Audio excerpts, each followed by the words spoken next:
โอเคมาส่งครับมาส่งพี่น้องเจ้าคือเมืองสันดอยจึงใต้ครับที่อยู่ในไว้ในเมืองจึงใต้และเมืองจึงไทยครับเนาะเมื่อในวันที่4 เดือนที่7 2019นะครับเนาะเมื่อในก็มาพบศพจอมขาวใจหยดหนุ่มนะครับเนาะเมื่อในก็ได้มีทั้งข่าวทางการยานเมืองนะครับเนาะแต่มาลาดเนพี่น้องเขานะครับเนาะลงปองจึงไทยเป็นภาวะสังแห่งการยานเมืองเหตุการณ์อันห้ามไว้ในจึงสั่งยาหมายเงิน5,000 ถึง 50,000 บาทและส่งปอก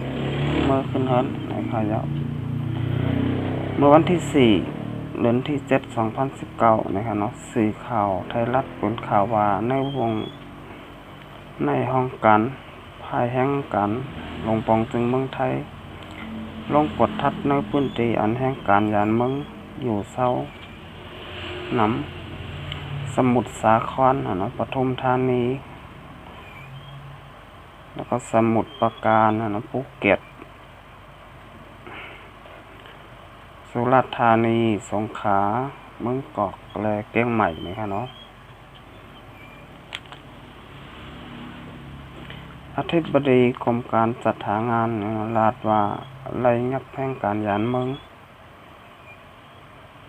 ที่อันเหตุการณ์ผิดหมายมีนะเนาะ6,647 ก้อนะเนาะส่งปอกมือขึ้นเฮิรน6,529 ก้อ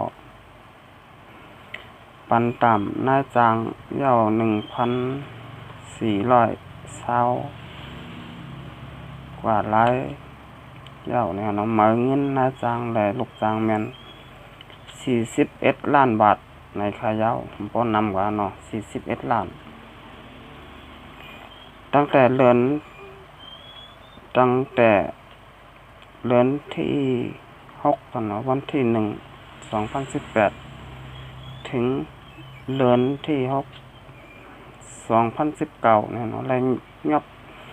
แห่งการยานเมืองอันเหตุการณ์ผิดหมายมีฮะเนาะ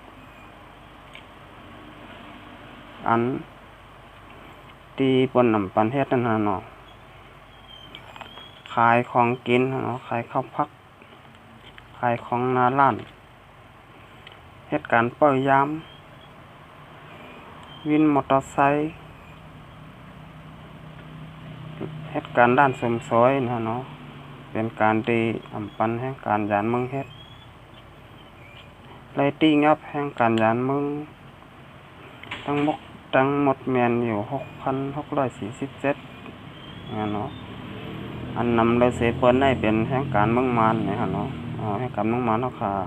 แม่นอยู่ 4,250 ก้อเนี่ยเนาะแล้วก็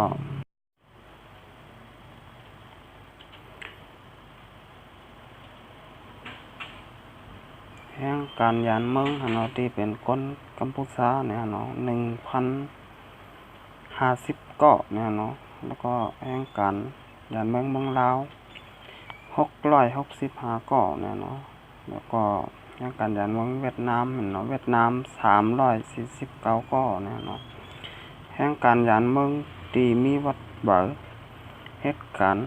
เหตุการณ์ที่แห่งการยานเมืองเฮ็ดหลายก้อยเนี่ยเนาะเพราะเหตุการณ์ที่อำปันแห่งการยานเมืองเฮ็ดเตงามาเงิน 5,000 ถึง 50,000 บาทและเตงับส่งปอกมือขึ้นตั้งเฮิรนปันในขายาวเอาค่ะน้ำแดงมีการนายก็ค่ะเนาะมาจังก็